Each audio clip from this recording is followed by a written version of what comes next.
Nobody does it, Bennett. Yes, I've gone and said it. Movies and games, some things that are lame. Nobody does it, Bennett. Worst to the worst, right on. Is this the worst thing that I've ever seen? Worst to the worst, oh yeah. I feel so dirty that I'll never be clean. Worst of the worst. Hello, and welcome to Nobody Does It Bennett, Worst of the Worst.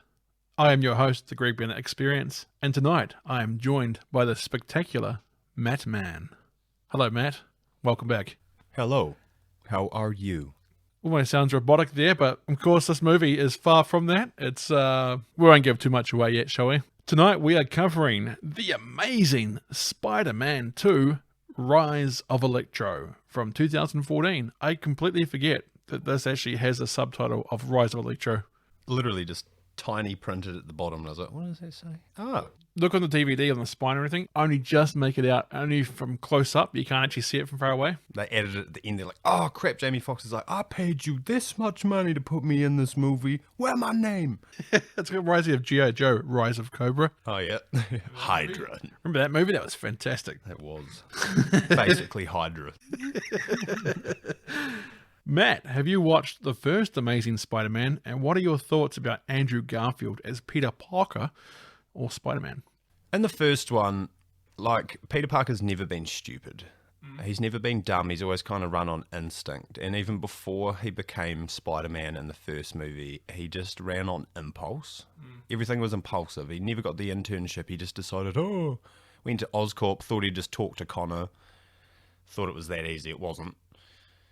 Bitten on the neck by a spider. Like, none of that should have happened that way. It should have been more methodical, planned out. Like, he should have been doing something Peter Parker would have been doing, not just this, I'm just going to walk straight into Oscorp and see what I can do. Although he does actually show that his smarts, because he figures out the question. When Dr. Connors is talking to them, he's the only one that actually knows the answer. That's what I mean. That's what annoys me. It's like, he should have been there. He shouldn't have flagged it and just walked in. Like, he should have already been part of that internship. Yeah, he kind of seems like someone who doesn't work hard to be smart. Yeah. They're the most annoying people. Like, I have to work to get a B grade. Yet here comes Mr. I'll just show up late and get an A+ every time. Yeah, literally. I hate you. I hate you. Not just the men, but the woman and the children too. It always comes back to Anakin. Who's also in the new Star Wars. He is, and he's going to be in Kenobi. Yeah, and Disney Plus, and he's also going to be in a couple other ones too, actually. Come on, Christensen, get in there. Right, so in Worst of the Worst, what we do is we take the worst movie from a franchise and we put them against other worst movies of franchises and put them on a list. So what we do is we're going to go through the film, and then at the end we're going to rate it to see how bad it really is. Because sometimes movies aren't as bad as you think they are until you actually go and rate them against other ones that are really bad. At the moment, the worst movie we've gone through is Mortal Kombat Annihilation. That's going to take a bit to beat because that is a terrible film. I myself enjoyed The Amazing Spider-Man from 2012. I thought it was a decent reboot of the franchise, although it wasn't without its issues. I felt the origin story from Sam Raimi's Spider-Man films was still too fresh in people's minds. After all, the first Spider-Man film with Tobey Maguire was only released 10 years prior to The Amazing Spider-Man. So it's only a decade before that, and that was the first Tobey Maguire one, wasn't the last one. That one was great. I loved that movie. I do believe, though, that Sony had a contract obligation to have to put in, whenever they reboot Spider-Man, they actually had to put the origin story in as part of the contract with Marvel. If you reboot, you have to do that. Only reason they got away with it with Tom Holland in Spider-Man Homecoming was because that Marvel were involved, and so they said, you don't have to do the origin this time. But yeah, it was part of the contract. Oh, far out. Yeah. I also felt that Garfield was pretty good as Spider-Man, but as Peter Parker didn't really work. He was too cool and not the social outcast that Peter was supposed to be. Yeah. Right, so what we'll do now, Matt, before we go into the film itself, is let's compare some box office and Rotten Tomatoes scores for the Amazing Spider-Man films and also the Sam Raimi Spider-Man trilogy from 2002 to 2007. So the Amazing Spider-Man had a box office of $758 million US. That's pretty good. It's not Oh, bad. yeah. Estimated budget of $230 million US. So, they did pretty well. They made money. The critical response from Rotten Tomatoes was 72%. That's not actually too bad. And the audience score was 77%. So, It's about on par there. Amazing Spider-Man was pretty good. Like, it started off a reboot reasonably well, especially how it had a lot of things from the Raimi films but kind of brought back. And again, it did pretty well for itself. Yeah. And then you get to Amazing Spider-Man 2, Rise of Electro. So it had a box office of $709 million, so it was only about $50 million less than Amazing Spider-Man. It actually had a budget less than Amazing Spider-Man. It had $200 million estimated, rather than $230 from Amazing Spider-Man. Huh. Its critical response, though, was 52% from Rotten Tomatoes, and the audience score was 64. That's not too bad from the audience. So Or just it's over getting half, worse, though. The but 52% yeah. critics was what killed it. Yeah. And the audience score, I think, it's kind of grown again since it originally came out. I think it was still pretty low as well. So 64 and 52. One of the reasons why we don't see Amazing Spider-Man 3. Spider-Man from 2002, though, had a box office of $825 million. So Wow. this is not adjusted for inflation. So this is actually the total that came out when it first came out. So yeah. shows you that the Raimi ones were huge when they came out. This is 2002 Yeah. compared to 2012, which they only made $758 million. Yeah, and the way that the economy's going, that would literally, in today's day and age, be worth more. The estimated budget for the original Spider-Man was only $139 million. Whoa. So you're looking at about $100 million less than Amazing Spider-Man. Yeah. To beat Amazing Spider-Man without inflation, to beat it just solely on numbers, and it had a budget of $100 million less, so the profit of it was amazing. Yeah, that would have been ridiculous. It had a critical response from Rotten Tomatoes of 90%, but an audience score of 67%. Weird. So, as you'll see the trend in here, the critics loved the Raimi ones, apart from the last one, not so much. But the first two, the critics loved it, and the audience didn't love it as much, which I'm shocked about, because the Raimi ones, especially these days, with all the memes and stuff with, emo Peter Parker, you'd think that the audience would love it. It's like Kylo Ren. It's like the meme of Star Wars. He's the meme of... Yeah. Spider-Man 2 from 2004, box office was $789 million, so it wasn't as big as the original Spider-Man. The original one was the big tentpole Spider-Man film that kind of launched everything. Sorry, X-Men, I think Spider-Man was bigger. The estimated budget was $200 million for Spider-Man 2, so they added about $70 million extra to it. So they still did it right, reasonably well. The Rotten Tomatoes scores, the critics gave it 93%.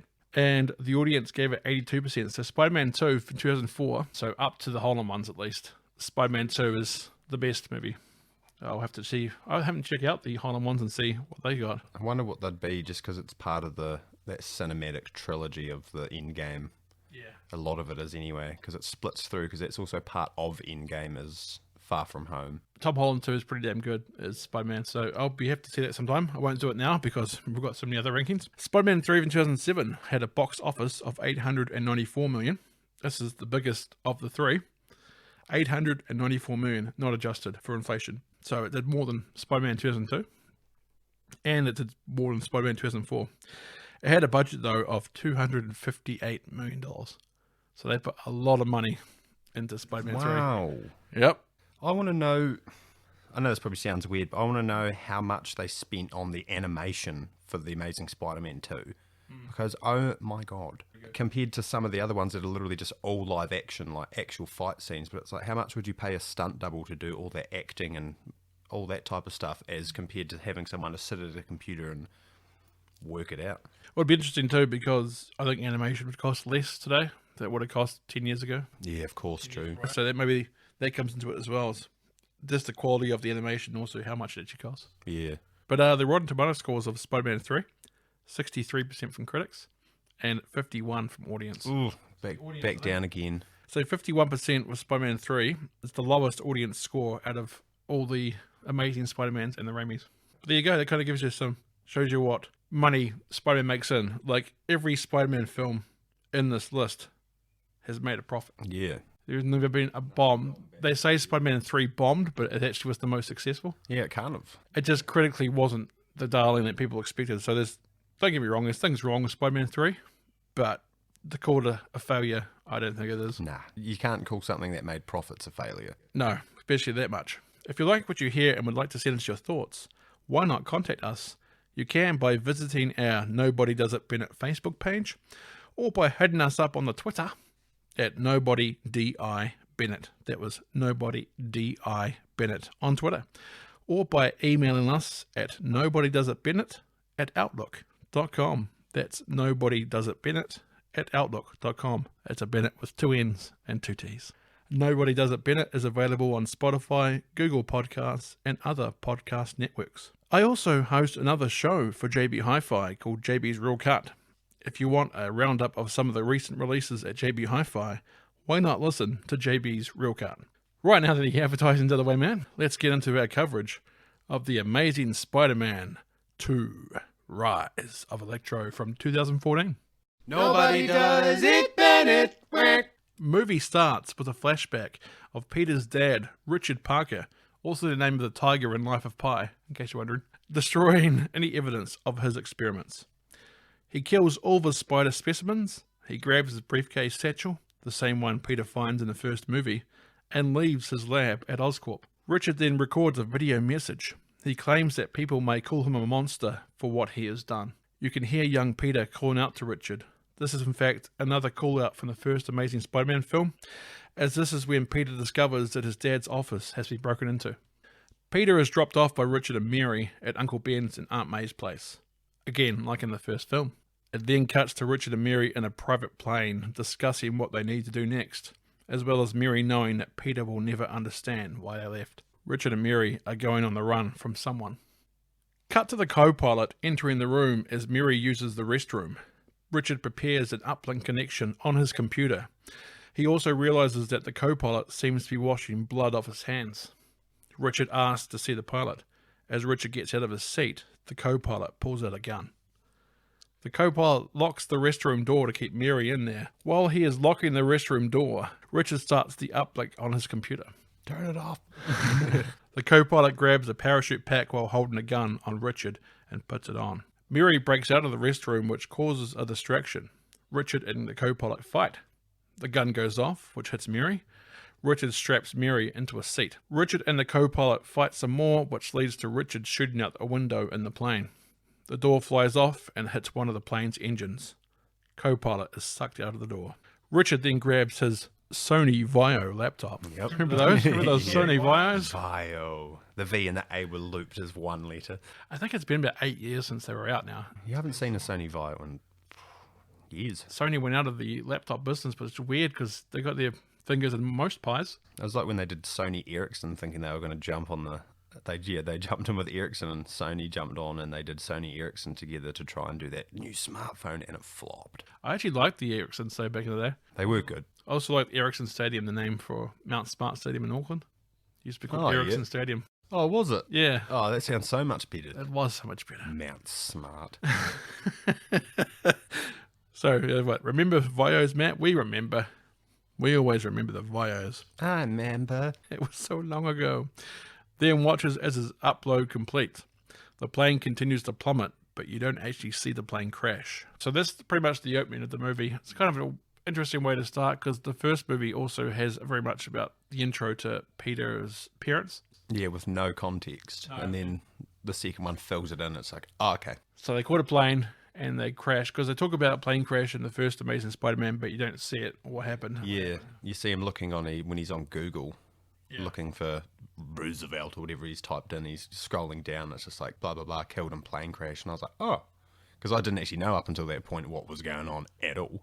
I reckon it would have been kind of cool if you didn't just see one version of the plane crash, but like 2 or 3 different versions, because you don't know what happened. So they could have shown the way where he was heroic, the way where he was cowardly, on another way as well, just to kind of make you keep guessing to what actually Richard Parker was, because showing how heroic he was at the start here means that when people say, oh, he wasn't a nice guy, kind of you go, well, we saw he was. You kind of go, yeah, he was though. Yeah, he helped. Yeah, and they cared about Peter, so it wasn't like they didn't give a crap about Peter. If they'd done one where they didn't care about Peter, it's like, he was just loosey in the baggage. Yeah, they would have just taken him with them. Yeah, it would have been interesting to have about 2 or 3 different versions, just so you would keep you guessing to actually what happened. Yeah, 100% that would be actually. The The shot transitions from the plane crashing into a red Spider... not the plane crashing into a red Spider-Man logo. Oh my god, who put this big thing here? He's dead. Spider-Man kills. The shot transitions from a plane crashing to a red spider logo with a black background, which is kind of cool because this shot then goes from that red spider logo to a shot of Spider-Man falling from the sky. Yeah, I liked that. And all the ruffles on the suit, that animation was like, they spent a lot of time on this. It looked beautiful. So it's falling from the sky and swinging through New York. Some pretty cool swinging shots here. You can also see the giant looming presence of the Oscorp building in the foreground. Alexei Sivitsevich, aka Rhino, that'll be close. That's close enough. Aka Rhino and his men are attacking an armored truck. There is some weird chanting choir in Rhino's theme. You hear that? It's kind of like when he's smashing through things. It was weird. It's just like he's just like a train, like na, na, na, na, na, na, na, na. It's like I see he had his own theme song, like a ice cream truck's coming. Watch out! He's coming. Spider-Man springs into action. Seems like Rhino is after some sort of serum or particles that Oscorp are transporting. There are some awkward banter jokes that Spider-Man does with Rhino from a driver's side window. When he first shows up, it's kind of like, "Hey, I'm Spider-Man. Do you want to pull over?" It's like, I know it's the way Spider-Man is, but this seems reckless at the time because he's running through a whole lot of traffic in New York City, and he's like bantering with them. Yeah, literally having a banter. Meanwhile, he's almost going to hit 3-4 people. He hasn't shot all these webs out in different directions. And it might be like Die Hard when the trilogy came out on PlayStation. It was the third game. It was a driving game, and you go through the city trying to stop bombs with Bruce Willis and Samuel Jackson. oh, far out. But if you hit a pedestrian and you're in first-person mode, you saw the window wipers go because they had to wipe the blood off the front of the windscreen.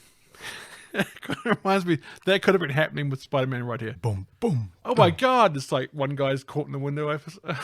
He's just talking to him. A guy's caught in the grill. Help me, Spider-Man. He's just like, hey, buddy.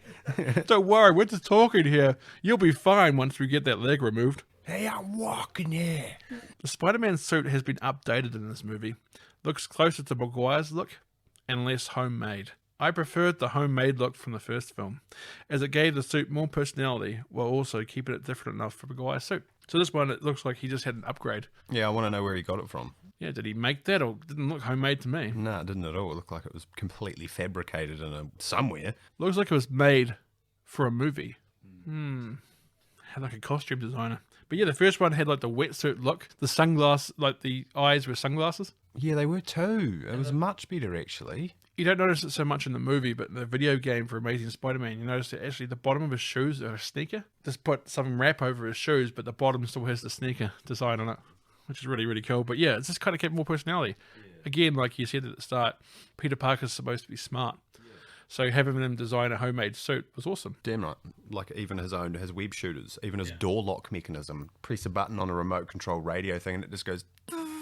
Yeah. This movie or this series does better than the Maguire ones because Maguire is seen as being smart, like in certain aspects, but he never invents anything. No, he didn't do anything. He kind of just saved everyone selflessly. And just knew the answers and questions in class, but didn't actually invent anything. Like obviously the web shooters were natural or biological in the Maguire ones. Yeah, he had to learn how to kind of control it with the way he put his hand down. Yeah, I like this movie, also The Amazing Spider-Man, how the web shooters are actually part of the story. It's kind of cool because he designs them. You see him making them in the first one where everything's like blown off into his face, like the web.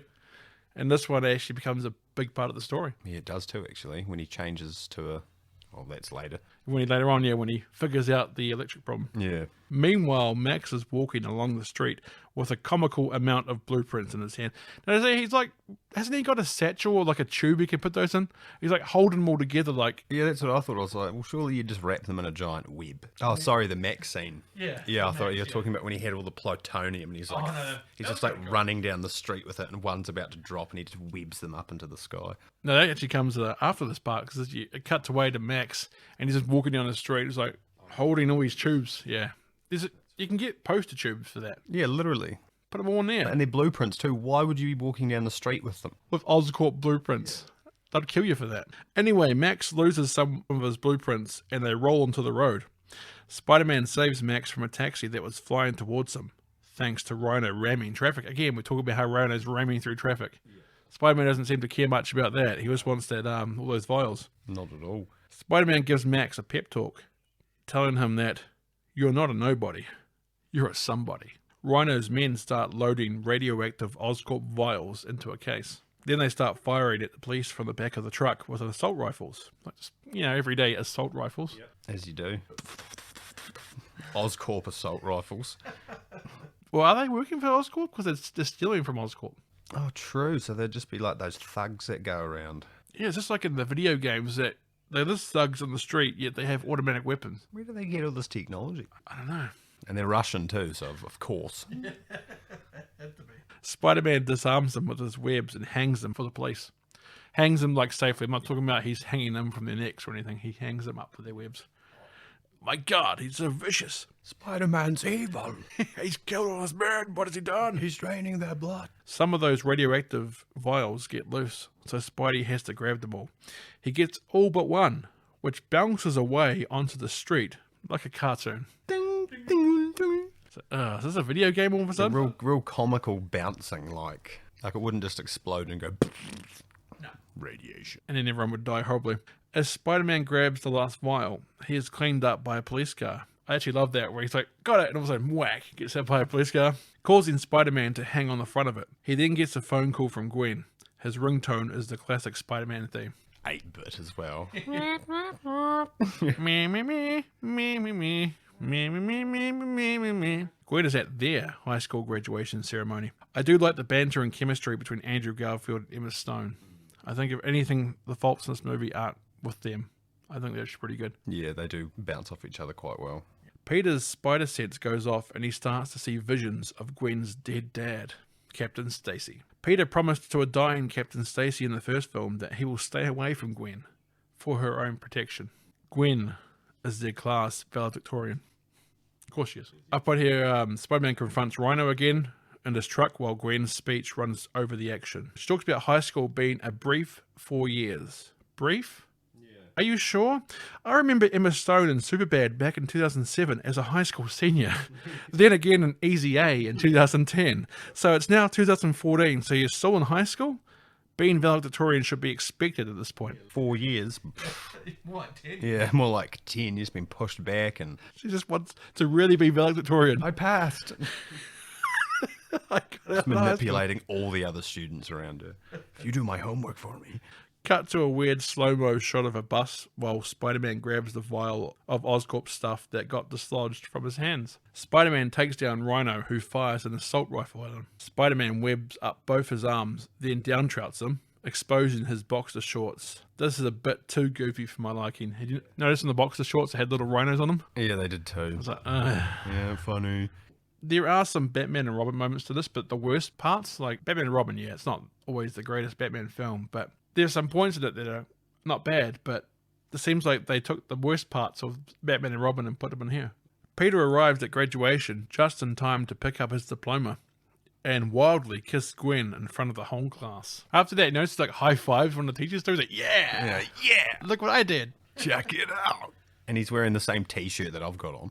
Yeah. Not the one that I've got, but I've got a T-shirt and it says Thrasher that's got like a goofy ass skateboarder guy on it. I was like, Andrew Garfield's got the T-shirt I have. It's first movie ever I've seen. Does that mean you're Spider-Man? Oh my God.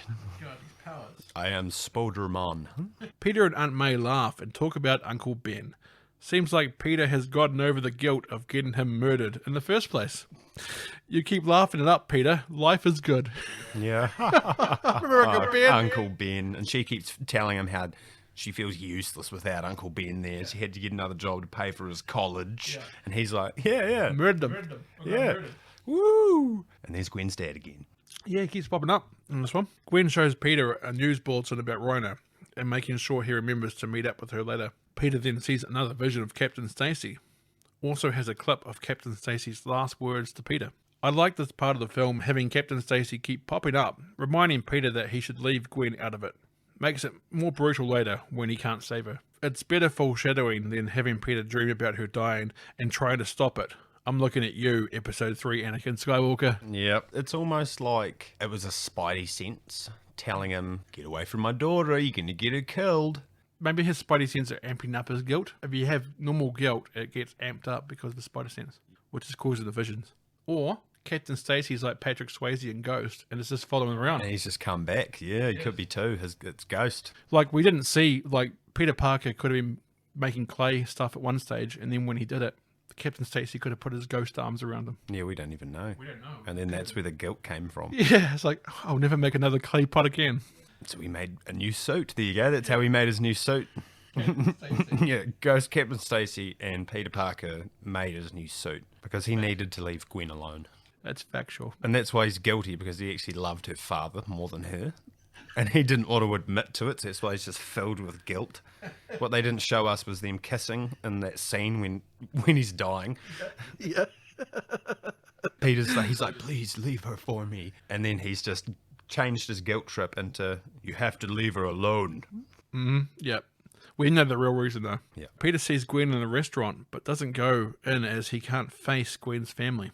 Gwen goes out to meet him. Peter says that he can't stop seeing Gwen's dad everywhere he goes. Peter then says how he can't let anything happen to her. Careful, Peter. You're sounding a little Anakin-ish. I hate you! Gwen breaks up with Peter as he keeps whinging and not wanting her to get hurt and being distant with her. Because they've turned you against me. You have done that yourself. All of a sudden, You have done that yourself. Obi-Wan just shows up in New York. Yeah. I'm in New York. Spinning around with his lightsaber. That's the movie we should have got. Peter runs away angry. This transitions to Spider-Man leaping off a building. Spider-Man helps a nerdy kid from some bullies. Then he talks to him about his cool wind turbine science project. This is a nice wee scene to show him being a friendly neighborhood Spider-Man. Spider-Man uses his webs to fix the kid's project. So I think in the start of the Holland ones in Homecoming, it does that really well too. It shows him being a good neighborhood Person. Yeah, he is going around like, not just helping like the gang members from driving down the street of New York screaming. Yeah, and he's not just going after big baddies all the time. He's helping old ladies cross the road sort of thing. He's a good Samaritan. During Spider-Man transitioning from one side mission to the next, that's what I called them, side missions, you can hear people's opinions, good and bad, about him. I'm guessing from some radio show. Also reminds me that there is, of course, no J. Jonah Jameson in these films. Oh my goodness. Well, not in person. He does get mentioned later. Max calls into the show defending Spider-Man. Spider-Man stopping a convenience store robbery while having the flu is quite amusing. Yeah, he's like, I'm Spider-Man, and sneezes on the poor guy. With his mask still on, so, oh. All through the mask. Spider-Man starts to follow Gwen around. Aunt May comes into Peter's room. He quickly hides his Spider-Man suit from her by hiding under his bed sheets. His face is really dirty, so he says how he was cleaning the chimney. Smooth, real smooth. But Aunt May points out, they have no chimney. And I like how Peter's response is like, What? We don't? This is his face of a complete surprise that they don't have a chimney. I think he should have been climbing in with the Spider-Man suit the whole time. What? What have I been climbing into then? He hasn't. He's just been launching himself through the wall. Why do all these holes keep coming through the wall? Peter! Peter has a flashback memory of his parents when he picks up his dad's bag. Cut to Max in his apartment. He has Spider-Man's pictures all over the place. Max pretends that he and Spider-Man are friends. This is a pretty sad, soul-crushing thing to watch. Yeah, it reminds me of John Lennon's superfan who decided to shoot him because he was that obsessed type of thing. It was just, yeah, it was very, whoa. Reminds me of a Mad TV skit from the 90s. There's a bit where a guy loves the show Friends so much that he pretends that he is on the show with them. So he's pretending to be all the different characters, and he's the guy in the middle just hanging out with his friends. Oh, God. That's It terrifying. was played for laughs, but I watched it and it's okay, this is sad. You got the Max line here where he's like, of course, why wouldn't you visit me? After all, we're best Yeah, friends. we're best friends. When he pulls out the Electro cake from the fridge. Yeah, that's cool with the little lightning bolts. And then you notice that's on his suit later. Yep. The same lightning bolts. Yep, so it's also got green trimming because it's his colour Oh, of course. in the comics. Yeah. Max has a birthday cake in his fridge as it's his birthday. He pretends that Spider-Man was the one who gave him the cake. Thanks for the cake, Spider-Man. Oh, you made it for me? Oh. Max's themes have loud whispering in them that come more apparent once he becomes Electro. The power then goes out in his apartment. Max knows exactly what caused it. Circuit 39. Shows you how he knows so much about power already. That's why I thought that would have helped him dissipate through the everything, like how he changed and how he could hold it like a thing and shoot arcs of lightning type of, yeah, that was... Well, he knows the grid. He made it. he knows how electricity works, so when he becomes electricity, he knows exactly what he can and cannot do. Yeah, exactly. I like that. I think it's actually quite clever too, because it means you cut out the part where he's trying to learn how to use his powers. Yeah, because he's already so smart, it just kind of develops into it. Cut to Aunt May talking to her boss. She is a waitress somewhere, but she is also studying to be a nurse, and she has to start her training rounds at hospital soon. Good on her for starting a new career. Don't let age be a barrier, I put here. People who say you're too old to do something are just negative. Yeah. I don't care what age you are. If you want to do it, do it. Look at me, I'm 55 years old, and here I am. I'm a nurse. I'm a nurse. Working double shifts. And my grandson is Spider-Man. Could rob a bank for me, but he's a selfish little... She is keeping it a secret from Peter, though. Seems like they both have secrets to hide. Not Uncle Ben, though. He's still dead. Yeah, he's still dead. Still dead, though. He ain't keeping no secrets because he's dead. He's dead, Peter, but that's all right. You just keep laughing and living up You life. keep laughing and Aunt May will just slyly cut you with little bits of... She says, he's not here anymore. I wish Ben was here. I don't know what to do anymore, Peter. It's not like he helps her. He just leaves and gets sick and just like selflessly helps everyone else but his auntie. And forgets the eggs most of the time. My God. Peter has been selling photos to the Daily Bugle and mentions J. Jonah Jameson. So that's why he comes back and he just gets mentioned from Peter. Aunt May wants to do Peter's washing as he turned everything red and blue last time. Peter's excuse? He was washing the American flag. Like all Americans should weekly. His excuses for Aunt May are always so stupid. It's because she knows what's going on. He's just like, yeah, here's this excuse. And she's like, I came down the chimney and I was washing the American flag. Again, it's something similar to Spider-Man 2's Raimi, where he's in the washing shop at at a washing machine place. oh, yeah, he is too. What do you call it in America when they go to washing? Laundromat? Laundromat. There you go. I could not think of the word. He goes for a laundromat and like he pulls out his boxer shorts and they're red and blue. Yeah. Because of his suit. Damn it. That's it. I don't want to be Spider-Man anymore. It ruins my whites. Someone walks in, steals your washing, you'd be like, oh my God. Someone walking around like, I didn't think your washing. He's wearing Spider-Man. Just hitting people, stealing their wallets. And it's like, you'd just never be Spider-Man again. You'd just be like, I'm going to become the Masked Avenger. Cut to Max heading to work at Oscorp. Max explains to a suit and tie that he designed the power grid to the city. The suit and tie guy doesn't believe him and says that if it's true, then he must be Spider-Man. Ooh. Cut to Max manhandling the guy, saying how he's no Spider-Man. But this was just in Max's head. Having a full schizophrenic breakdown, psychotic fit. And that was, just a pop.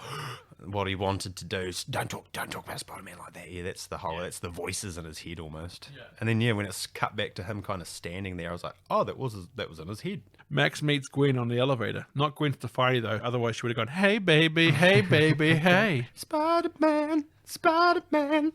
Max lies about having a big birthday party. Makes me sad for him. Max goes a little too weird about Spider-Man to Gwen as well. He saved me once.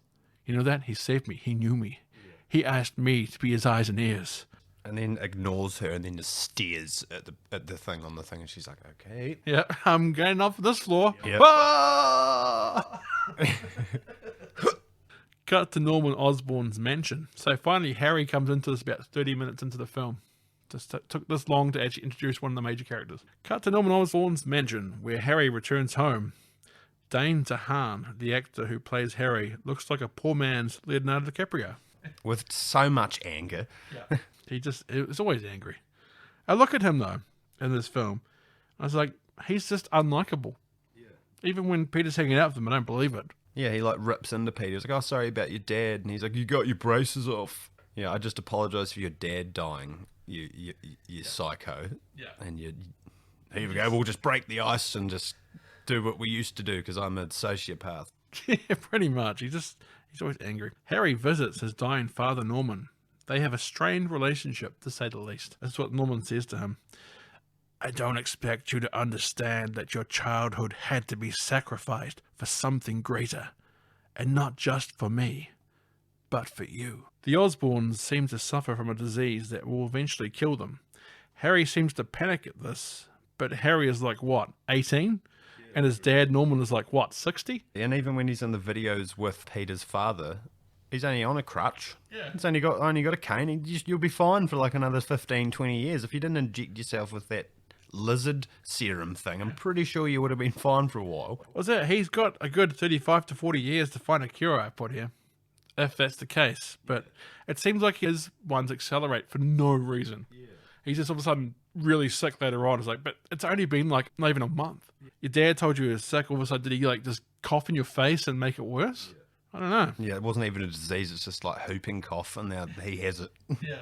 It was just a really bad throat infection that got worse and worse, and he didn't get it treated. He's from wearing these masks all the time. Norman gives Harry his research. Maybe he can succeed where Norman failed. Again, he's got 35 to 40 years, surely. Cut to Peter sending Jameson an email of a Spider-Man pic with a story about how heroic he is. Jameson just responds, "Wrong!" Like an email just, "Wrong! Bugger!" A news story comes over the TV. Norman Osborn is dead. So that was Terminator 2. What's the name of your dog? Max? What's wrong with Wolfie? Oh, Wolfie's fine. He hangs up the phone. Your foster parents are dead. Your foster parents are dead. So brutal. Anyway, so Norman Osborn is dead. Peter sees Harry on the TV. Peter seems to know Harry. Gwen gets a phone call from Oxford scholars, while Max is forced to stay late by Suit and Tie Guy. Mr. Smythe. Is that his name? I never even picked it up. Yeah. As there is a problem in the lab, poor Max has to stay late on his birthday. Max starts to fix the issues in the lab. The issue Max needs to fix is directly above pools of giant electrified eels. I even Googled what he was doing. Yeah. I was like, what is he doing with these two steamy vents? I was like, what could possibly go wrong with vents that are steaming and he's going to plug them together? So I Googled it and I was like, what were you doing? And apparently it's a power coupling failure. Oh, okay. He even brings up the guy like, hey, can you just turn the vents off so I can like not be horrifically burned? Guy's like, I can't do that, buddy. Can't do that, pal. Yeah, I can't do that, pal. I'm not your friend, buddy. Surprisingly, Max falls into one of the eel tanks. Never saw that coming. While holding on to a power cable and gets superpowers, of course, and not a horribly painful death. Peter would have a fit. Cut to Harry talking to the Oscorp board. Harry talks down to all of them, except for Norman's assistant, Felicia. I'm guessing Felicia Harding, otherwise known as Black Cat. Harry makes the board members answer to her. Peter visits Harry. They haven't seen each other in about 10 years. Apparently, Harry was there for him when his parents disappeared, so he came to repay the favour and send us condolences about Norman. Harry decides to hang with Peter and ditch his meeting. So, let's go with you instead, and let's just go through stones. I don't care. Yeah. Hang on, go back. Where did these eels come from? Somewhere. Who are these eels? They look pretty big, though, like rather than Yeah, normal. and they were real electrified. They kind of look like the old Parramatta logo. They do, actually. In a real rugby league reference. Harry tries to sound down to earth with Peter, but just comes across as awkward and stilted. I don't really believe that they are old friends. No, like what interactions have they had ever? Hi, Peter. I think they were both kind of outcasts. And they're showing all these memories about when Peter's parents left. Couldn't they have like a thing, like kind of filmed something with Harry coming over to his house as a kid or something? That's what I was thinking, or him going over to his, being like, my dad's always busy, like, let's hang out. Yeah, and became friends because they both have fathers that are out there for them. But yeah, they could have done that, but didn't. Peter tells Harry about Gwen.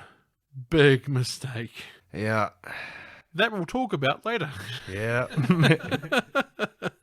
Harry and Peter are being surveillanced while they skip stones by a waterside by one of the board members. Harry and Peter then start talking about Spider-Man. So they talk about how Spider-Man's he's supposed to be like hope, Yeah. He helps those who something, and then just reads that as a he will help me because I've got money type of, yeah. The board member who was watching Peter and Harry gets notified about Max's accident in the lab and of his demise. Board member says to cover up Max's death. Of course, because they're a shady Oscorp company. Well, they actually are Oscorp, so I guess so. Yeah. Cut to the morgue where the lights start to flicker, then eventually explode. Max has come back to life in a quite shocking way. It's electrifying. They just have John Travolta there, yeah. Because you gotta wake up. Doop, doop, doop. Max takes some clothes and leaves the morgue. Cut to Peter getting a call. Peter then meets up with Gwen and cuts across traffic in a real kind of rom-com sort of way where he just goes in front of cars. Just walking in front of cars. Yeah. That's what you do in rom-coms because they'll stop for you. You won't get hit. Gwen meets up to tell Peter that it's time they tried to be friends, that is. Max starts to suck the electricity out of vehicles as he walks along the street. Means it like coming out of the grates and all sorts. Doesn't even know what he's doing. He starts to see the world in a lit up power grid type of way. Kind of reminds me of the Matrix. That's exactly what I thought too, when he is the one. There are actually a few Matrix references I have in this film. That's the first one. The other references are of Revolutions, the third one, but that was from the first one. Yeah, at the end, like you say, Neo finally starts to see everything like a computer. Yeah. That's what this reminds me of, but in a more bluish electricity kind of way. I thought it was quite cool. Yeah. And the way they've done it's amazing. Like, I don't know how they did that. Like, yeah, I still don't like the way Jamie Foxx looked. Yeah. Jamie Foxx still looked like he was a stretched out blue burn victim of some description. Yeah, it kind of reminds me of a character from Buffy the Vampire Slayer season 2. There was this guy they had to assemble, and he looked like that when he was assembled. Yeah. It was pretty bad. Love Buffy though. Peter accidentally admits that he's been stalking Gwen. He just admits to it. Yeah, no, I know you go to that place. It's around in such and such street, right? So it's only been open a month. He's like, ooh, okay, I've been found out. She finds it cute though. Lucky break, Peter. Could have been messy there. Yep. Then Gwen tells Peter she's moving to England, possibly to Oxford. Anyone ever says, I'm moving to England?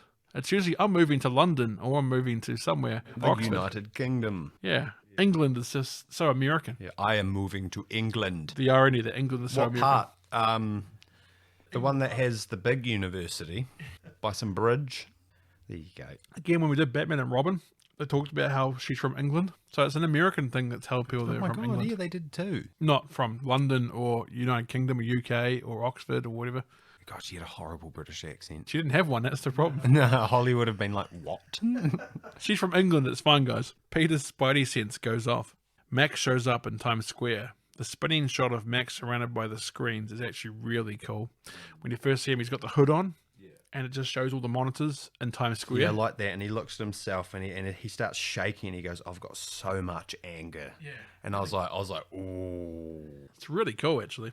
Peter leaves Gwen with his clothes and bag. Max starts to drain the underground cables, but a cop confronts him. Electro effects do not flatter Jamie Foxx and put his face in. Yeah, like I said, you talked about the costume again. It doesn't look good. Max picks up a van with his Emperor lightning powers. Doesn't help that he has a hood while doing this, making him look more like the Emperor. Do it. Please, Anakin, I'm an old man. I'm an old man. Oh, damn it, power. Seen the meme where he's like, you could just stop hitting lightning at him, it'll be fine, because he's getting deflected by Samuel L. Jackson. Yeah. It's like, just stop with the lightning, all right? Yeah, in reality, he's doing it. He's charging himself with electricity. He's just shooting it back at himself and going, I'm too weak, Anakin. And Anakin stood there like, I hate sand. Max is surrounded. He tries to reason with the police. Max looks at himself on the Times Square monitors. Every time, do you have a clear shot? Take it if you see it.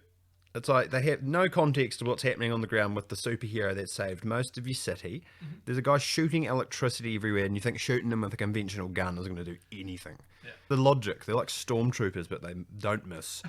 Non-missing stormtroopers. Shoot them! The cops use gas grenades against Max. He pleads with them to stop as he can't control his powers. So like he's like, please stop, I can't control this. When he gets the gas grenades though, they all start spinning with electricity. Yeah, that's cool. Looks really cool. Max then lets off an electrical wave.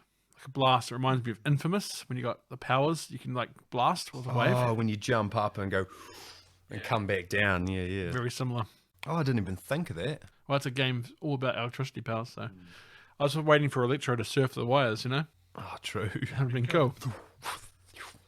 Disappearing through the wires. So good. Spider-Man shows up to help the police. Max talks to Spider-Man asking if he remembers him.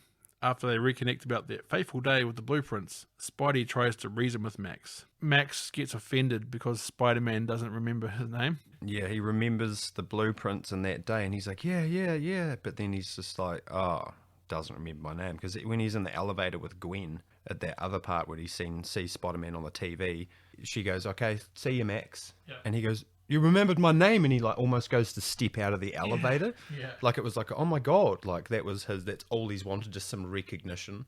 Be honest, I'm actually impressed how much Spider-Man actually remembers, because he goes, you're my eyes and ears, right? Yeah. He looks completely different now. Literally. He's not the same guy. He's now light blue. He plays it so chill. You're my eyes and ears, right? So, well, he is now because he's electric and he can hear, see everything. I'm impressed that Spider-Man knows as much as he does. Obviously, he doesn't remember his name, but the fact he remembers the situation.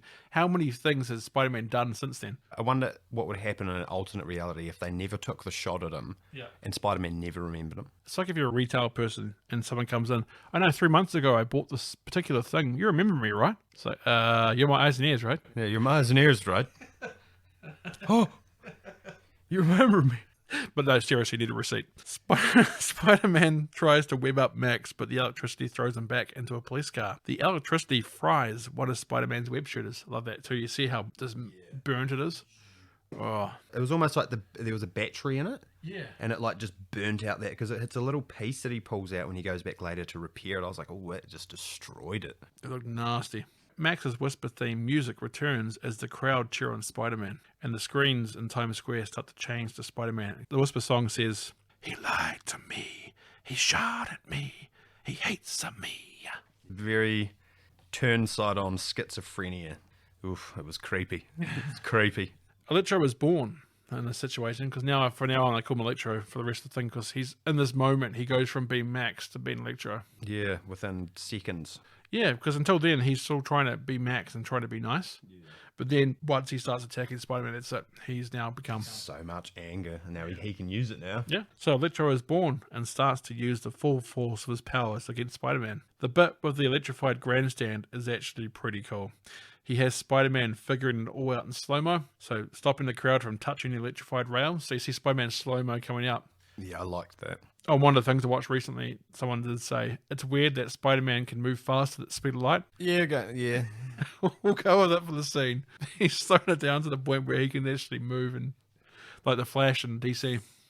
Electro drains Times Square to recharge and increase his power, and goes full-on Emperor, shooting people with his force lightning. He like floats up, just going zap, zap, zap, zap, zap, zap. Spider-Man, along with some firemen, used the fire hose to blast Electro. That's the first thing I would have done. Blast him with the water? Yeah. But it shows you smarts again from Spider-Man. Imagine it was raining. They would all be dead. Every single person in New York would be dead. Every building that had rain on it, everything dead. Spidey wearing a fireman's hat was a nice touch. He's just wearing a fireman's hat. Let's go, guys. He actually looked quite good. Yeah, it was cool. Peter talks to Gwen again about England. Cut to Peter lying in his room, watching the news story about Electro and looking at the photo of him and Gwen. While Peter was taking his Spider-Man suit off, they made a point of it to show his dad's briefcase satchel again, hinting that this will be important later. Peter looks at his electrified web shooters. Peter then grabs his dad's briefcase and goes through it again. He looks up Roosevelt Island as his dad has a subway token. Peter then prints off a whole bunch of stuff about his dad and pins it all to a conspiracy wall. Yep. A giant conspiracy wall. Yeah. Gotta have that. Meanwhile, Harry is watching the Spider-Man news story from his office. He's now a big CEO, so he has to have an alcoholic drink on his desk. So that's sitting there. He doesn't drink it. It's just there because you have to as a CEO. His dad had one. It's maybe his dad's. He just didn't take it off. Yeah, just left it there. Smells like dad. Put it back. Harry unlocks his dad's research box with his blood. I love how his desk is in fact a big monitor screen that he uses with the research box. It's real cool. It reminds me of Iron Man and that movie years ago. Minority Report? No, Minority Report? Yeah. Is that it? Yeah, with Tom Cruise? Yeah. So good. It's so good. Oh. I got the same thoughts. That's why I thought it straight away. That was ahead of its time, that movie. Love that film. So good. Steven Spielberg directed that one. Yeah, God, it was good. Harry looks at some of Norman's research, which include experimental military-grade bodysuits, which will come back in a big way later. He also finds Richard Parker's research project videos. Cut to Peter working on his fried web shooter. Starts to experiment with electricity so he can nullify the issue they have. Cut to experiment montage. Later on, Peter's phone goes off. And this is actually really funny. He uses his web shooter to grab it, but accidentally grabs a crowbar instead and gets a crowbar in the face. All you hear is donk. Yeah. Oh, that would hurt so much. Especially when you're not expecting that when you're sleeping. Oh. Because you'd wake up, your brain would be like, Harry, he wants to meet up as he's dying, but he thinks Peter can help. Harry needs Spider-Man's blood. So it's basically an Anakin and Darth Sidious situation. Yeah. I can help save the ones you love. Peter doesn't think this is a good idea. After all, look what happened with Dr. Kirk Connors, a.k.a. the Lizard. He's acting really creepy too, Harry's acting real, just like, I just want your blood. yeah, just real vindictive, just real crazy about it. And then when he hugs him and he's like, I'm sorry, Peter's like, oh, I'm hurt. I'm hurt. don't touch me. Or he's like, God, you smell. He smells like the reptile stench that his dad had. I don't know. Yeah, he has desperation in his eyes, which is not good too. Meanwhile, Gwen is searching for Max in the Oscorp database. Her search is blocked and alerts security. Harry shows a dark side when he says for Peter to not turn his back on him. Peter says he will try and find Spider-Man. Gwen meets up with Peter while she's hiding from security. She tells Peter about what happened to Max. Then there's a maintenance room cliche joke that does not land at all. Maintenance room together talking about it. So. Peter creates a distraction involving his web shooter, a cup of coffee, and a tied shoelace. This gives Gwen time to escape. You notice when he does the distraction too, and he's leaving, he does like a kick with his feet. Like it's a side-by kick and dance. I didn't notice that. I don't know. I don't know what it's from. I was like, is it from Ghostbusters maybe? He just kind of kicks his feet together when he walks. I can't actually remember seeing that, but I must have missed that altogether. I just can't remember what it's from. I tried to look it up, but I couldn't find it. So if anyone knows, just email me at nobodydoesitbetter@outlook.com. Gwen meets up with Harry in the elevator. Harry just comes across as creepy. Cut to the Ravencroft Institute, where Electro is being held. The doctors are studying him, otherwise pretty much torturing him. Electro says, a world without power, a world without mercy, a world without Spider-Man. I'm like, all right, sure, mate. Yeah, okay, cool. Electro is put in some water so he can cool off. Yeah, that was coming. Yeah. Perfect. Yeah. Cut to Aunt May in Peter's room, looking at his conspiracy wall. Peter asks her to tell him the truth about his parents. This causes Aunt May to have a breakdown, explaining how she's taking nursing classes with 22-year-olds so she can pay for Peter's college. She says these lines, I don't know how to do this without Ben. I don't know how you're dreaming of your perfect father who was never here. No, as far as I'm concerned, you're my boy, and I won't hurt you. I'm like, I actually got emotional in this scene. Yeah, it was quite like, she's very good. She's got those sad eyes too. Sally Field's Aunt May, she doesn't get much to do in these movies, apart from this scene. I mean, it's like she's just there otherwise. Just in the background, kind of, yeah. And you remember Aunt May from the Raimi one, because she's the first one, so she's quite iconic. And you remember the new one, Tom Holland's ones, because... she's like 26 for some reason. She's 51, I see. Far out. She just looks really good for a 51-year-old or so. Damn, better. But this one doesn't get much love because it's kind of forgotten about, so it's kind of nice that she has this scene. Yeah. Peter tells Aunt May that he is her boy, and she is his everything. She is enough. But this is not what this is about. Peter tells Aunt May that he needs to know. Aunt May explains that days after his parents' funeral, some FBI agents came to see her and Uncle Ben. Richard and Norman were working on something very valuable together at Oscorp, which is why Peter's parents ran. The agents told May that they were traitors. They apparently traded everything, friends, family, for the money. Peter doesn't believe it, as it doesn't make any sense to him. They use some sort of Steadicam in this scene that sometimes makes it feel like the walls are moving. You notice that? Yeah, I don't like those. I was like, oh, it's like made the walls kind of move. It made me a little dizzy. Yeah, warping the walls. Yeah, again, like we mentioned it in Scott Pilgrim, but it reminded me again of that 70s show with the wall moving. Oh, yeah. But the scene itself, for me, is one of the best in the movie. Sally Field's Aunt May is great in this scene. It made me feel quite emotional in a way you wouldn't expect from this iteration of Spider-Man. Cut to Spider-Man visiting Harry at the Osborn mansion. Spider-Man tells him that he can't give him his blood, as it's too dangerous. If his blood isn't compatible, Harry could die. Harry explains that he's already dying. Again, why is he dying when his dad lived over 40 years with the same disease? It never explains it. No, not at all. He doesn't need it. I'm pretty sure he's just got like paranoia of, oh God, Dad's dead, I'm going to die. And like never says why it's accelerated for him. There's no line or anything. Like if they'd gone, oh God, we've realized the strain in his boy is actually accelerated 5,000%. Then I'd go, oh, okay, cool. But no, nothing. Just you're dying now. And now that you know you're dying, you're going to die. Yeah, literally, you're dying. Sorry, Harry. Spider-Man says, or it could do something worse. Harry says, you're a fraud, Spider-Man. Spider-Man, come out and play. Cut. Spider-Man. That's a better goblin, sorry.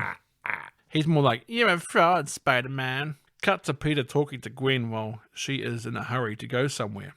Gwen has to go to her last interview for Oxford. Gwen tells Peter that she has to go to England. Again, to England. Always going to England. Gotta go to England. Not anywhere in particular. I gotta go to England, alright? Cut to Peter destroying his conspiracy wall and throwing his dad's stuff around.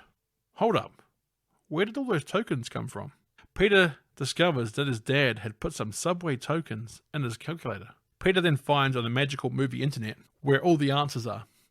He just goes straight to it and the answers are right there. There we go. All the magical answers. Peter then finds on the magical movie internet, where all answers are just a click on the computer, that there is an abandoned part of Roosevelt subway station, Roosevelt Secret Station. Roosevelt Secret Station, otherwise known as Track 61, was a secret subterranean extension of New York's D line under the Pershing Square. Sorry, under Pershing Square? I think Pershing. Under Pershing Square was originally built to transport President Franklin Roosevelt away from the public eye to keep his polio hidden from the American people. And now they use it as a train station for the Teenage Mutant Ninja Turtles live action one. Yeah. The actual train station. Really? Is that the one from Secret of the Ooze? Yeah, and that's your last line on your New York subway. So the last line, it goes ding dong. Ah. Yeah, Track 61 is a special platform beneath the Waldorf Astoria Hotel that allows guests with private rail cars to have them routed straight to a hotel, where they can take private freight elevator to a second building. It was constructed directly above the tracks in the old New York Central Railroad, which is now connected to the city of Chicago through Midwest tracks. Famous VIPs would use the entrance in World War I. General John J. Pershing, who was the first to use it in 1938. Yeah, Roosevelt. And then Andy Warhol, who held an underground party in 1965. That's interesting, yeah, because FDR's limo apparently would drive off the train car and go into it. Yeah, so you go past it. That's the last. And they filmed part of Ghostbusters was there. Oh, really? Yeah, Teenage Mutant Ninja Turtles. I Am Legend, yeah. He goes past it. Ah, wow, okay. There you go. So a little bit of facts there that I didn't know much about. Cut to Felicia talking to Harry. Harry tells Felicia to take the day off. Felicia says to Harry that there might be another way for Harry to get what he's looking for. Felicia overheard from a source that before they had the spiders destroyed, they extracted the venom from them, a way to comply with the lawsuits, but keep it in case they needed it. It is somewhere in the Oscorp building, somewhere off books called Special Projects. Harry uses his desk that is also a computer to search for special projects.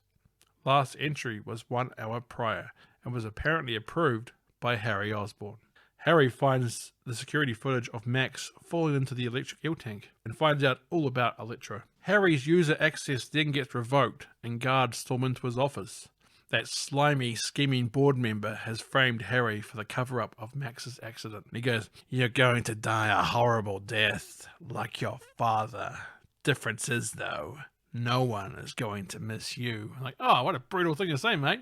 You fired him, then you're going to tell him that no one's going to miss him when you die horribly from a disease. Yeah, or is it not a disease? It's just him giving them things over a course of years. Maybe it's that jigsaw disease that Iron Man has in Iron Man 2. Oh, it could be too. Yeah. We'll see. That board member is a real piece of trash, I put there. Real goddamn piece of garbage. Harry then creepily but calmly exits the Oscorp building. Cut to Peter sneaking into Roosevelt's secret station. The station reminds me of when Neo is stuck at the beginning of the Matrix Revolutions and talks to Rama Kandra, only way more run down in this version. So the subway where he's stuck there talking to that guy in Revolutions. Peter inserts the tokens in one of the subway machines. Nothing happens. Then all of a sudden, a whole train cart rises up from beneath the tracks. Power comes on inside the train cart. There is a whole lab set up in there. Yeah, it's so cool. It is awesome. I don't know why it reminds me of Thunderbirds. Penelope. Peter watches a downloaded video message on a computer from his dad, Richard Parker. He explains in the message that he found out that Norman had foreign investors who wanted to use Richard's work as biological weapons. Richard refused, so Norman set him up so that he could take the fall and take control of his work. Cuts to Harry arriving at the Ravencroft Institute, where he wants to see Electro. Guards refuse to let him in, so he takes out two much larger guards with their own tasers. Where did Harry learn to fight? He just knows how to fight? Weedly little kid. Yeah. Who's just angry, full of hate, rage. His father dies, he's dying, and he fights off two grown security guards. No. Doesn't work. Unless you're wearing that suit already, no. Richard explains as we cut back to Peter watching a video that the DNA he used for spiders was his own. Hence how Peter got his powers. It wasn't mere chance like in other versions of Spider-Man. It was science destiny for Peter. Science destiny. Science destiny. Without his bloodline, Oscorp cannot replicate his experiments. Cut back to Harry sneaking around wearing a mask. Good man. Best to be safe in this COVID world. Cut back to Richard saying how he must run, but this will mean leaving his son behind. Nothing is apparently more important to Richard than Peter. This bit feels really shoehorned in. Like, really, really shoehorned. Like, It's like they thought about it halfway through the movie and went, oh, we need to add more. we don't think he cares enough about Peter, so we're going to actually literally make him say the line. Because he doesn't really care about Peter much for the rest of this. It's like, yeah, he's just in the way.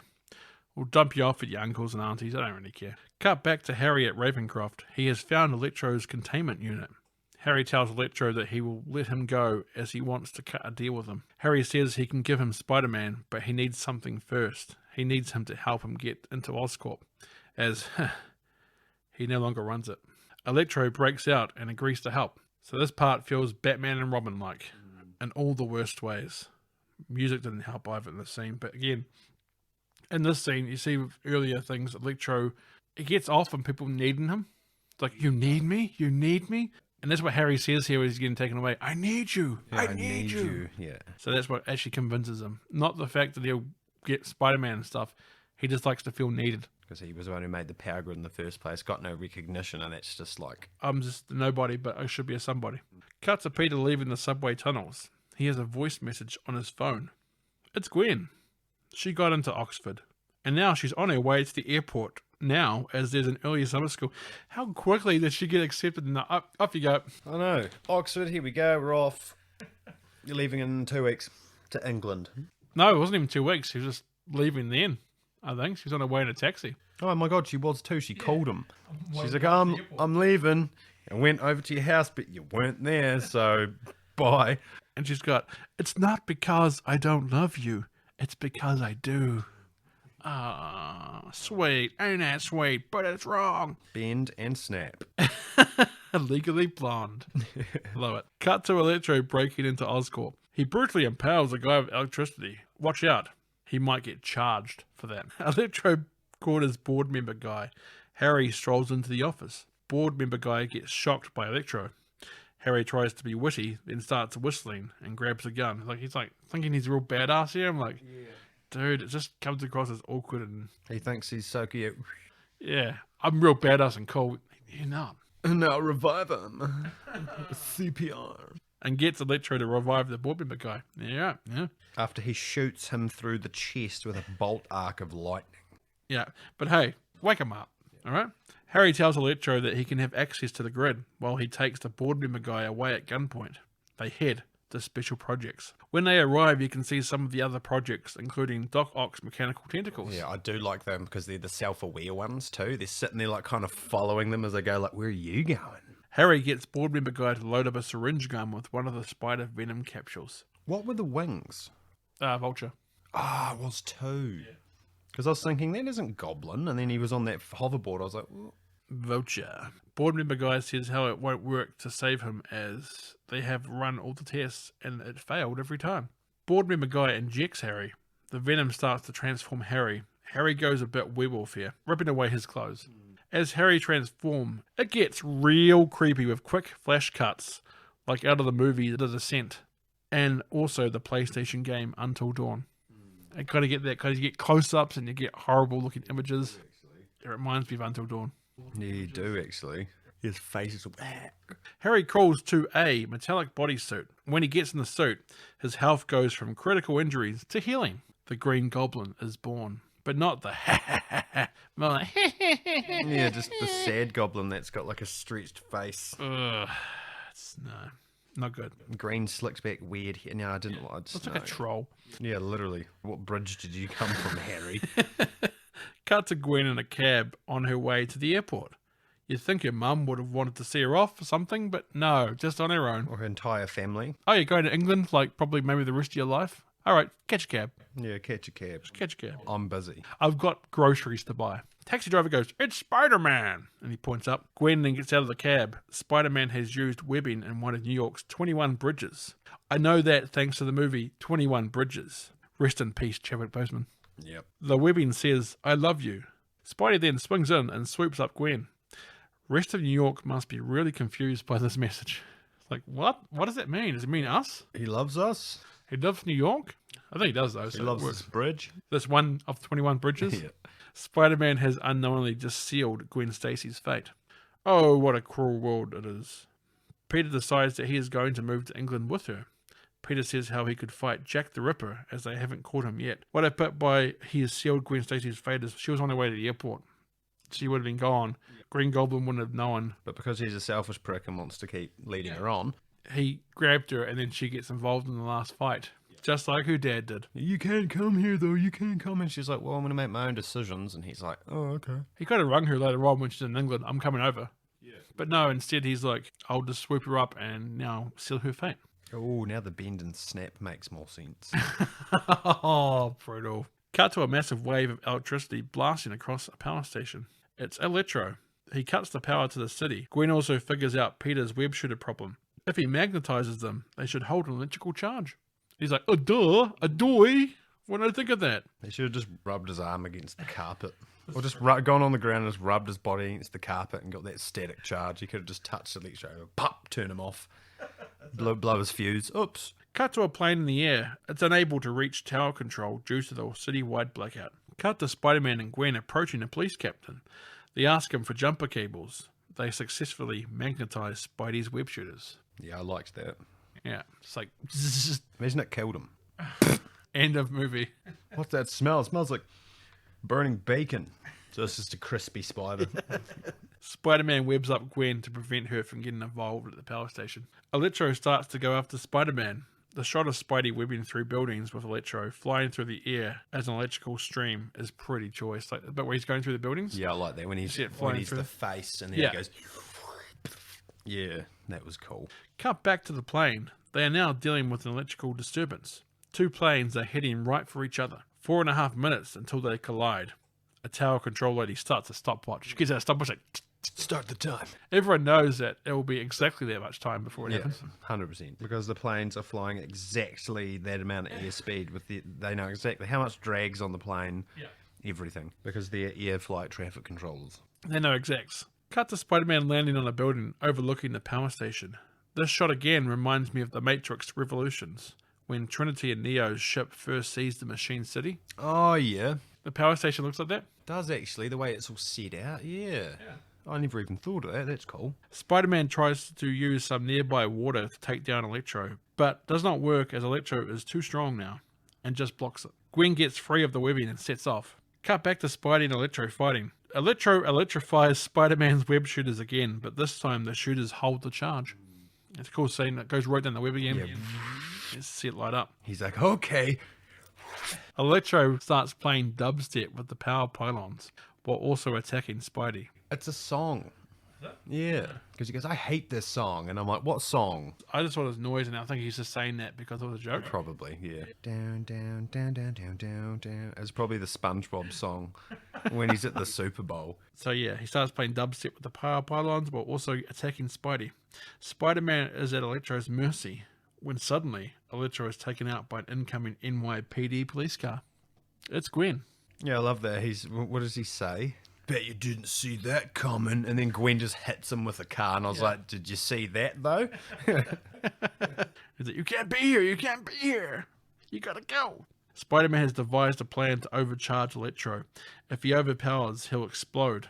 So he gets Gwen, who now he decides he's just going to let her stay here now. Gwen runs into a nearby building and get into position to turn the power on when Spidey says so. Then again, I guess she's her own character. She can do what she wants. Yeah. She don't need no man to control her. And this is the only scene out of the entire movie after watching it so many times where I realised it sounds like he's talking through his mask. He's like, stop, you can't be here. And you can hear him actually like talking through a mask of some sort. And I was like, oh, I didn't actually pick up on that. No, I didn't notice it. So I like how they added that in. Yeah, it's kind of like muffled. Like he's got his face pushed down wearing a mask. That's clever. Spider-Man sees another vision of Gwen's dad before Electro attacks. Then all of a sudden Electro comes through the dad vision. Yeah. Looks kind of cool. They to and fro while the two planes get closer and closer to colliding. Spider-Man ties some power cables together while Electro keeps zapping. Zap, zap, zap, zap, zap. Spidey tells Gwen to turn the power on. When she does, Electro begins to overcharge. Eventually, Electro explodes. Pretty sad ending for Max there. The power comes back up just in time for the two planes to change course and miss each other. Talk about timing. The power at the hospital also comes back up. Aunt May starts telling everyone to start moving. You're a trainee nurse, Aunt May. No one is going to listen to you. Everyone's looking at it like, what's this old lady yelling about? She's been here for a week. Yeah. She's on her second double shift. She shouldn't even be here. Gwen runs out to meet Peter. Then the person on a glider comes flying in. Spider-Man starts walking towards Gwen when he starts hearing the weakest and least menacing Green Goblin laughter of my life. It's so sad. Yeah. It's not as good as... You can't beat old Willem Dafoe. Williams, that laugh is amazing. It's iconic. The heart, Osborn. First you attack the heart. Yeah, the heart. Goblin Harry looks at Spider-Man, then looks at Gwen. Then he figures out that Spider-Man is his best bud, Peter Parker. See, if she hadn't been there, he wouldn't have known. Literally. This is what Goblin says. You don't give people hope. You take it away. I'm going to take away yours. Hey, man. See, Skeletor would have made a better noise. Yeah. Spider-Man. Goblin grabs Gwen and flies away with her as Spider-Man chases. It's quite intense, this bit. Like, he knows how to, he's just like full armored suit, just, yeah. It's pretty cool. The shots, too, are really cool. Goblin drops Gwen from a massive height, right above a clock tower. Spider-Man grabs her and uses his body as a shield as they smash through the roof glass of the clock tower and onto a metal walkway. Goblin then drops in a pumpkin bomb, which blows apart the walkway, causing Gwen to start falling. Spider-Man grabs her and drops her off at a lower level. If it wasn't done right, this could have been so comical that the fact that Gwen, safe, then she's not safe, then she's safe, then she's not safe, then she's safe. It's done pretty well, actually, I must admit. Yeah. It could have so easily been comical the amount of times that he had to save her. Save, not save, save, not save. Goblin's like, ha ha! And it just keeps coming back. It's like, oh my god, just... Would have been a frustrating level at the end of the game. Yep. Spidey and Gobby fight, while Gwen treats the clock tower like a platformer game, jumping from clock cog to clock cog. So notice that she's like jumping over the cogs like it's a platformer. It's like, what? She's playing a game now? Spider-Man gets the best of Goblin, knocking him off his glider into a metal platform. But the glider smashes through the clock tower, causing Gwen to fall again. Spidey shoots a web at her and starts to pull her up. Goblin then jumps at Spidey, causing Gwen to slip down the web. Spider-Man's web line then gets caught in a clock cog. While he continues to fight Goblin, Spidey shoots a web that sticks Goblin's arm to another clock cog and gets web around Goblin's neck. So he's like strangling him. Like, So Goblin is choking, but is strangling Spider-Man with his other hand that he still has free, and he's like got him in the throat. Full power. If you didn't know, like, Green Goblin was more powerful than the normal Harry, you wouldn't know in this movie because they never tell you he's more powerful. He took the spider venom, but doesn't necessarily mean that he's going to get powers. No. But then they never explain it. In the first Spider-Man they do because they show you how strong he is. Yeah, 100%. All the time, but in this they just kind of assume you know. Yeah, oh, it's Green Goblin. He's got the power suit, so he must be strong. Yeah. Peter tries to stop the cogs from turning, but eventually the web holding Gwen is cut. She starts to fall. The clock mechanics fall apart, causing Goblin to get knocked out. Spider-Man starts to chase down after the falling Gwen. The shot of Gwen reflected in Spider-Man's eyepiece is great, and I believe is straight out of the comics. And shoots out the web of the hand. Yeah. It's like 5 fingers. He's reaching out. I like that the web goes... Slow-mo shot of Spider-Man's web navigating through the clock pieces and through to Gwen looks really cool. Like you say, it looks like a hand coming through. Yeah. I said a very loud swear word at the end of the scene. I just wasn't expecting it. Yeah. It was too real. It took away from me the whole superhero aspect and did what they did with the new Joker movie. They made it a bit too real. Like, Jamie Foxx has schizophrenia and proper mental problems and there's just so much going on. I was just like, but it went from being a movie that I loved to... Yeah. The shot of Spider-Man in the eyepiece of Gwen, too, I'm pretty sure it's in the comics. Spider-Man perches himself so he can get leverage to hold Gwen, but it's too late. Gwen's neck and spine hit the ground, snapping her violently and killing her instantly. Oh, Peter, you've done it again. You've got another member of the Stacy family killed. First you kill your uncle. Yeah, and then you kill her dad. Now this. They told you to put Uncle Ben in the microwave for 2 minutes 30. You put it in for 2.5 hours and you just dry. Yeah, that's it. You murdered it. You can really feel Peter's heartbreak in the scene, though. when he's like When he talking keeps to her. trying to talk to her and keeps, he's like, no. He's like, I caught you. It's like, Peter, you didn't. You wake up. You did, but not in time. But just, yeah. That's the thing. If she just hit the ground, I don't think it would have been as nasty looking. Should have webbed her by the head. Because this is the fact that he goes to the web, but just snaps her back. And so she's hanging there. I was like, oh. That was pretty brutal. Yeah. Cut to another funeral in the Spider-Man film. Aunt May is with Peter. You see a collection of shots of Peter visiting Gwen's grave on different days in different seasons. Goodbye, Gwen Stacy. So this part, it never lets you know that he's quit until like the TV and stuff later on will tell you he's quit. 5 months, yeah. It shouldn't have been done into this because it's just rushed. Cut to the Ravencroft Institute, where a man in a hat and jacket visits Harry. Apparently Spider-Man has vanished. Harry is forming a team, a small team, a sinister team, and everything they need is at Oscorp. The man in the hat is called Gustav Fiers. He's otherwise known as the Gentleman in the comics. Oh, he is too. Didn't even realize the man in the hat. Didn't even pick up on that. Fiers enters the Special Projects Department. You see Doc Ock's tentacles again and Vulture's wings. And a big mechanical rhino suit. Oh, Lord. Cut to that little nerdy kid from before who Spidey saved from the bullies watching TV. Alexei Sivistich? Unless the Rhino has escaped from prison. TV also says that Spider-Man disappeared 5 months ago, but you never feel it. Like in Spider-Man 2, they gave you time to actually realise he's been gone. Yeah, the mourn. But this one doesn't do it. Like people feeling sad, being like, oh, he's actually gone. Yeah. Cut to Peter and Aunt May watching news reports. Aunt May says it's too bad about that Spidey guy. Aunt May is boxing up some of Ben's stuff. She uses it as a way of saying, stop crying about Gwen, start living your life. And she's only just boxing up Ben's stuff. After 3 or 4 years. Peter watches Gwen's graduation speech, which gets Peter to start living again. Peter also packs away his parents' things and opens up the closet where he sees his Spidey mask. Cut to downtown. That big mechanical rhino is causing destruction. Kind of reminds me of Ed 209 from RoboCop. Oh my god, basically is. Picks up people, just ripping them in half. Alexei is in the rhino suit. Nerdy kid in a Spider-Man costume crawls under the barricade and confronts the rhino. His mother's like, oh my god, no, oh my god, oh my god, oh my god. And the only reason he's doing this is because he used Spider-Man. You shouldn't have showed him how to make a fan. Kids, don't try this at home. Because kids are sponges, Spider-Man. They absorb what you give them. Oh, here you go. If you wear a suit, you're invincible. That's the sort of kid that got Power Rangers banned in the 90s. As the rhino approaches Spider-Kid, Spider-Man decides to show back up. It's barely Rhino. It's So stupid. bad. It's a crap in it. The Spider-Man leaving, then returning in this film was weak. You don't get any time to really miss Spider-Man. Should have ended the movie with Peter giving up being Spider-Man, and that's it. Then returning in a possible sequel. Raimi's Spider-Man 2 did this a lot better. Spider-Man and Rhino start to fight. Then it rolls to credits. End of movie. So that is the end of Spider-Man, Matt. End of Spider-Man. Amazing Spider-Man 2. Rise of Electro. And the Rhino at the end literally killed the entire movie for me. I think it's not a great way to end it. So, Matt, let's go to our ratings. Nobody does it, Bennett. Right, so let's go to our ratings for Amazing Spider-Man 2, Rise of Electro. For how entertaining is the film, Matt? What have you given it? 4. 4. You were entertained? Yeah, I was entertained. That's probably about it. But it was an entertaining movie. There was still enough in it to keep me watching it and keep me going, oh, yeah, cool.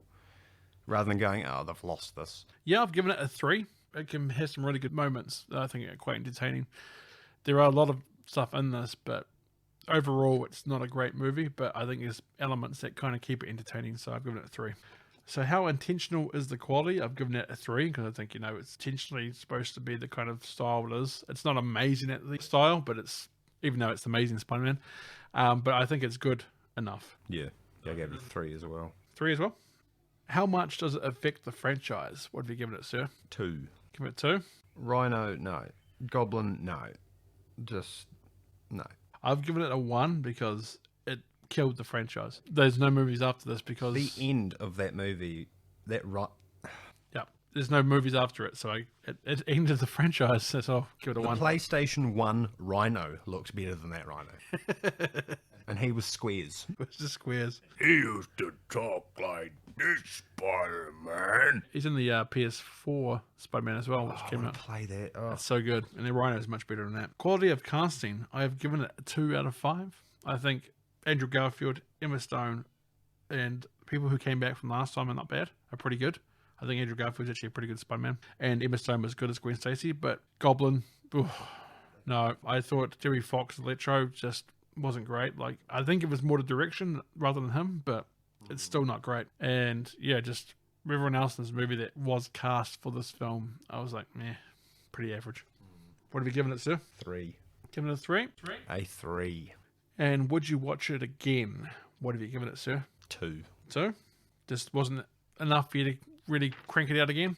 I can watch the Tobey Maguire first one over and over and over and over and over and still find bits that I like. But this kind of just more so just annoys me. It just annoys me. Fair enough. I've given it a 3 out of 5. I think it's a movie that if someone had it on TV or something like, you want to watch Amazing Spider-Man? I'm like, yeah, I can watch that. But it's not one I'd go to my way to watch. Like the Raimi ones, I would actually like say, yes, I could watch that any day of the week. I don't care. Even Spider-Man 3. But this one, I'm like, I could watch it if it's on, but that's about it. Yeah. Yeah, like I wouldn't bother going and getting a 4K Ultra Blu-ray version of this movie because it already looks good enough anyway. Yeah. So there's not much you could do more animation-wise. You can't make the story any better. No.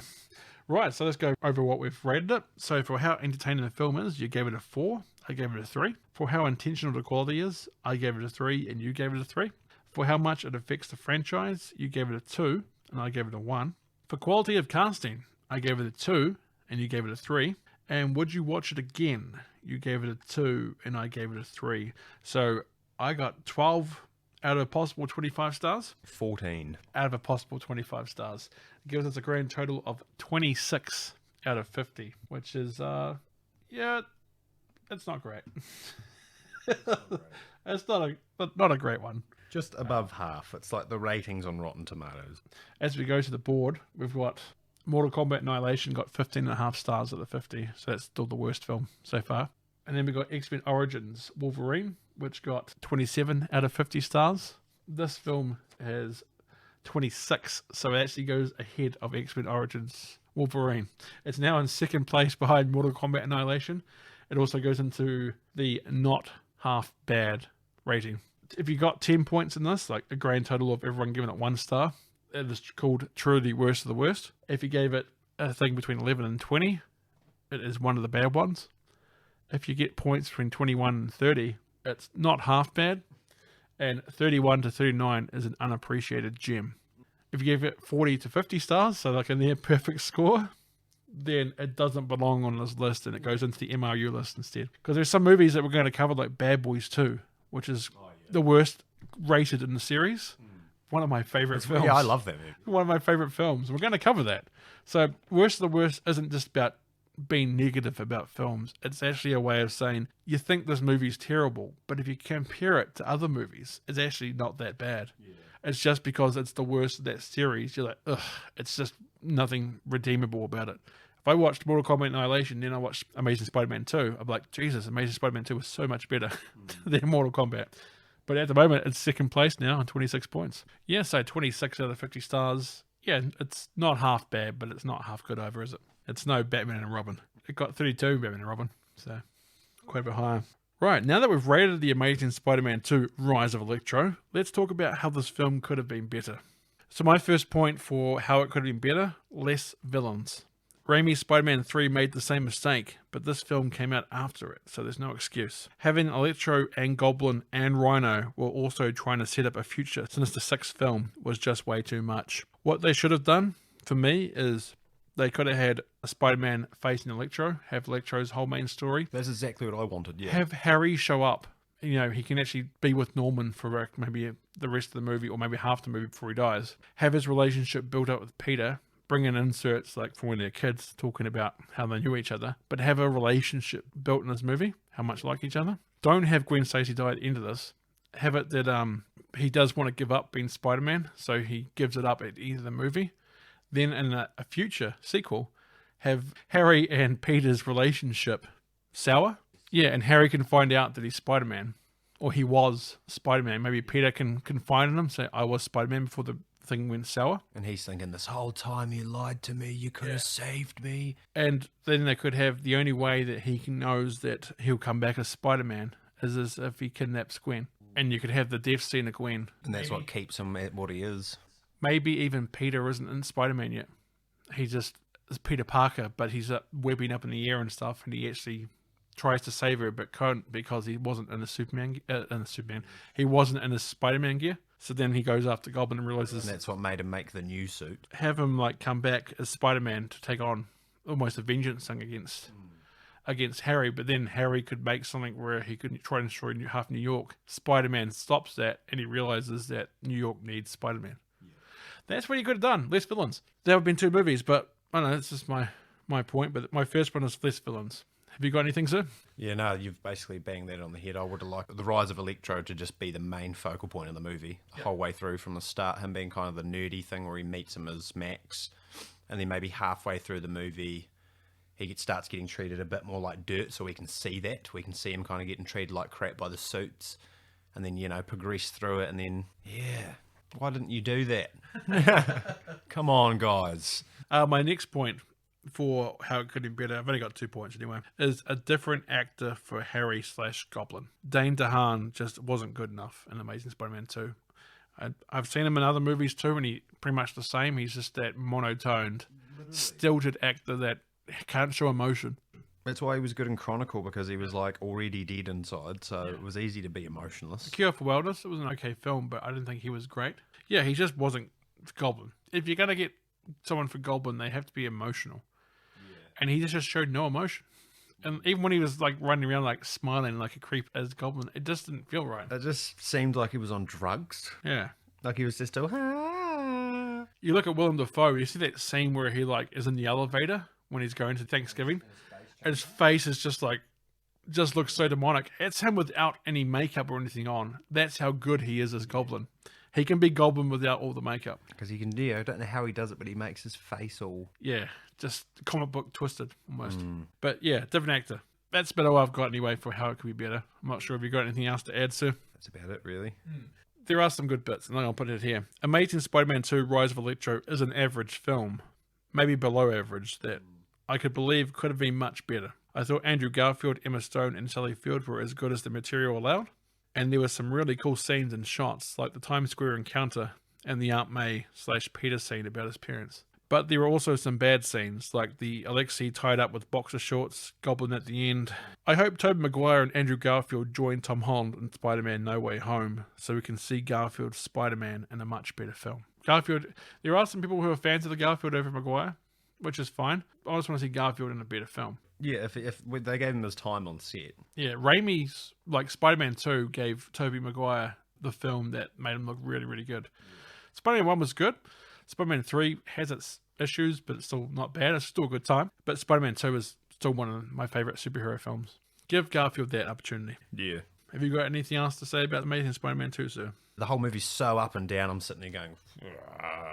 It does seem like everything's on an accelerator. Just yeah. Like, once you start, it doesn't really slow down any moments. Maybe the bits where he's looking at his dad's research is the only time it really ever slows down.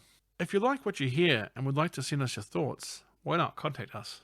You can by visiting us at Nobody Does It Bennett's Facebook page, or by hitting us up on the Twitter at NobodyDIBennett. You can also email us at nobodydoesitbennett@outlook.com. That's Bennett with 2 N's and 2 T's. Nobody Does It Bennett is available on Spotify, Google Podcasts, and other podcast networks.